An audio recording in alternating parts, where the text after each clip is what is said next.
undoubtedly all of you, right after listening to that screencast, instantly went back and did your homework right away. So let's just quickly go over some of those. I don't have the fancy fade away highlighter, at least I don't know how to do that in OneNote. So I'm just going to use my yellow highlighter to illustrate what I'm talking about. So the first thing I asked you to do is 2A through C, and on S2, find the first three non-zero terms in the general term for the Maclaurin series for f prime of x.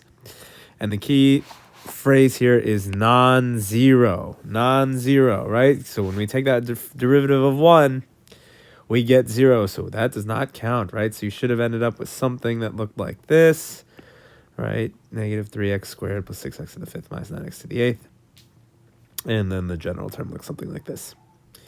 And then for B, use your results from part A to find the sum of the infinite series. Okay, this one is trickier, right? So we have to think about what's going on there. And what's going on there is, this is, if you notice, this looks very similar to what we just found, except x is being, x is 1/2, right? If you notice, if you plug in 1/2 into the highlighted stuff from part A, you get all of these values down there. Negative 3/4, 6/32, and so on, right? So the key there is to realize that we can say that, well, if that's f prime of 1/2, right? If you agree with this statement right here, that that's f prime of 1/2, well, we can also take f prime a different way. We can take f prime just using regular calculus of our original function and get something like this with the chain rule. And therefore, we can plug in positive 1/2 into that formula and get out this value of negative 16/27. So pause me, see if you can follow my work if you didn't get that, right? We can say this is f prime of 1/2, the highlighted piece, and then we can also find f prime of 1/2, the way you would have found f prime of 1/2, before we started series. Okay, so that infinite series is also going to sum to negative 16/27. And some of you might be saying, well, Mr. Perlis, isn't that geometric? And no, it's not, right? Because of those numerators. Well, we'd like each term to be multiplied by 1/8. And even here, it looks like it almost is, right? This friend right here looks vaguely like a over 1 minus r. But there are little subtle differences there, and it's not quite. So that was part B. Part C, find the first four non-zero terms, and the general term for the Maclaurin series representing the integral from 0 to x, f of t dt. So that is an accumulation function, is it not? Well, this is trying to be very, very fancy. Don't get fooled. This is what it's asking for, right? This is what it's asking for. And so all we're going to need to do is we're going to need to integrate that and then plug in x, right? So we integrate it and plug in x. You should end up with something like this and a general term over there. All right. Hopefully that was smooth. Again, pause me if you need to see work. All of these problems are also Googleable. Don't Google them before you do them. That would be super lame. But they are all Googleable on the College Board past questions. So 5. We've done 5A in the past where we found the interval of convergence. We found that it was in between negative 1/2 and 1/2. 1/2 was inclusive. Negative 1/2 was exclusive.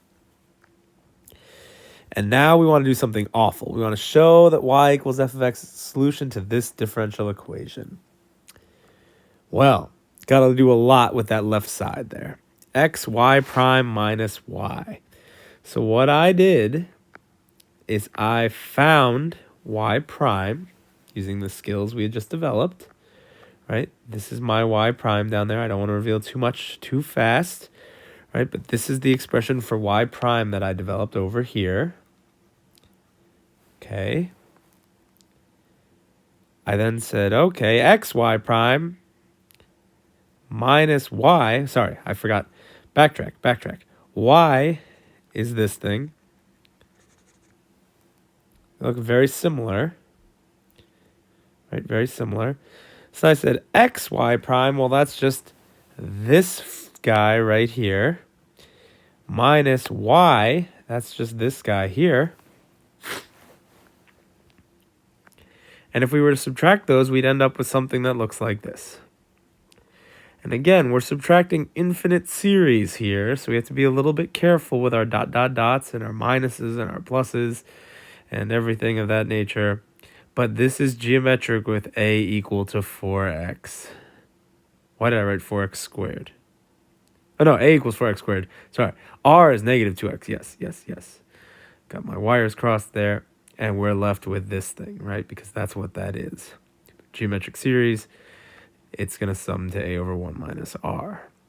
So that was kind of a fun problem. Again, the key thing to realize there is this whole piece here, where r is in the radius of convergence, right? Or where x is within the radius of convergence, not r. Where x is within that radius of convergence. If we don't have that, you can't do anything because those things diverge, right?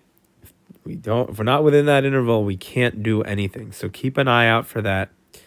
That's definitely going to be something that you see repeatedly. Okay, so a little trickier, but you guys could do this, right? All we're doing is taking derivatives, sort of a lot of messy algebra to make sure things fit together nicely. And then lastly, we went into S3 for the first time. We saw this Taylor business. Who knows what that's all about? Maybe we will soon. And I asked us to do this. And the Taylor series about x equals 0, we've referred to as the Maclaurin series all along. So this really wasn't, it says Taylor a whole bunch of times, but we can just use Maclaurin. And so I think we can do all of this. This was a little bit trickier, the way they gave it to us. Remember, this is saying the nth derivative of f is this thing, the nth derivative. And remember, when we build the Maclaurin series, we use that, right? We said that f of x, right, was f of 0 plus f prime of 0 times x plus f double prime of 0 times x squared over 2 factorial. So these aren't the terms. These are merely part of the coefficient. I say part because you do not include the factorials down below, right? So these are just parts of the coefficient there, and you need to be very, very careful. If you weren't very careful with that, I suggest you try it again right now before I go over the answers. So determine whether f has a relative max, min, or neither at x equals 0. Well, like I said, now we can ask all of those great meaty calculus questions. So f prime of 0, the first derivative at 0, is 0 because we know that it has a horizontal tangent line. And at we just need to know what the sign of f double prime is at 0. You guys can do this, and you guys can clearly see it's going to be less than 0, right? Because this guy's negative and everything else is positive. So it's less than 0, therefore it's a relative min, right? No, max. It's concave down, so it should be a relative max. Whoopsie. Okay, so that would be sad. Yep. So write the third degree polynomial for f about x equals 0. The third degree Taylor polynomial for f about x equals 0. So we would need to sort of assemble this piece here, maybe with one more term, and be very careful about the coefficients. So I found my three derivatives, right?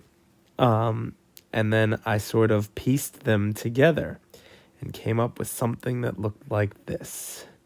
Okay, notice I remembered to use my factorials in the bottom. I didn't just say 6 over 25 and 6 over 125 were my only coefficients. Okay, I included that 0 term. I don't think you have to, but I just wanted to illustrate that it was there sort of as my own record keeping. And often on the AP, right, they'll ask, first 3 non-zero terms or something like that. This one they said degree 3. So this is what we end up with. Do not forget those factorials there. Again, the way they gave you this problem was a little bit weird, but I thought it was a good one and worth spending some time on. And then C, find the radius of convergence of the Maclaurin series for f about x equals 0. Show the work that leads to your answer. So I wrote out this thing for the nth term. And again, you couldn't just take that expression there and put it over itself because it lacked the factorials. It lacked the power of x. Right? So I wrote out what the nth term looked like. It looked something like this, right? With these added pieces in here. Okay? And then I did this whole limit business and I got something like that, r equals 5, I think. So I hope those were good. This is just a lot of